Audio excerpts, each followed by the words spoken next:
Reporter ചാനലിനെതിരെ ബാലാവകാശ commission സ്വമേധയാ കേസെടുത്തു. സംസ്ഥാന സ്കൂൾ കലോത്സവവുമായി ബന്ധപ്പെട്ട വാർത്താവതരണത്തിൽ ഡോക്ടർ അരുൺകുമാർ സഭ്യമല്ലാത്ത ഭാഷയിൽ ദ്വയാർത്ഥ പ്രയോഗം നടത്തിയെന്ന് കമ്മീഷൻ. ചാനൽ മേധാവിയിൽ നിന്നും തിരുവനന്തപുരം ജില്ലാ പോലീസ് മേധാവിയിൽ നിന്നും കമ്മീഷൻ അടിയന്തര റിപ്പോർട്ട് തേടി. ഇത് നിങ്ങൾ കഴിഞ്ഞ ദിവസം കേട്ടിട്ടുള്ള വാർത്തയോ? എന്നിരുന്നാൽ പോലും ഇതൊന്ന് ഫാക്ട് ചെക്ക് ചെയ്യണം തോന്നി, അതുകൊണ്ടാണ് നിങ്ങളിലേക്ക് എത്തിക്കുന്നത്.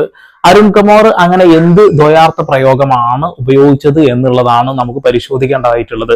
അത് എത്ര വൃത്തികെട്ട സാധനമാണ് പറഞ്ഞത് എന്നൊക്കെ നമ്മൾ പരിശോധിക്കേണ്ട അത്യന്താപേക്ഷിതമായിട്ടുള്ള കാര്യമാണ്. കാരണം നമ്മൾ ചിലപ്പോൾ സംസാരിക്കുന്നതിനിടയിൽ ചില സംഭവങ്ങൾക്ക് വേറെ അർത്ഥങ്ങളുണ്ട് എന്ന് പറഞ്ഞ് കേസുകൾ എടുക്കാനും കൊടുക്കാനും ഒക്കെ സാധ്യതകളുണ്ട്, അല്ലെ? നമ്മൾ ചിലപ്പോൾ നല്ല രീതിയിലാണ് ഉപയോഗിച്ചിട്ടുണ്ടാവുക. ബോച്ചയെ പോലെ ഡബിൾ മീനിങ് ആയിട്ട് സംസാരിക്കുന്ന ഒരു വ്യക്തി ഒന്നല്ല ഇപ്പൊ നമ്മളാരും, അല്ലെ? അദ്ദേഹം കുറച്ച് ഓവർ ആയിട്ട് അത് ചെയ്യാറുണ്ട്. എന്താണ് അരുൺകുമാർ പറഞ്ഞത് എന്നും എന്താണ് ഇതിന്റെ ആ ഒരു സത്യാവസ്ഥ എന്ന് നമുക്ക് പരിശോധിക്കാം. എന്തുകൊണ്ട് വിശേഷങ്ങളൊക്കെ ആ ഒപ്പന പെൺകുച്ചിനെ പിന്നെ കണ്ടായിരുന്നു?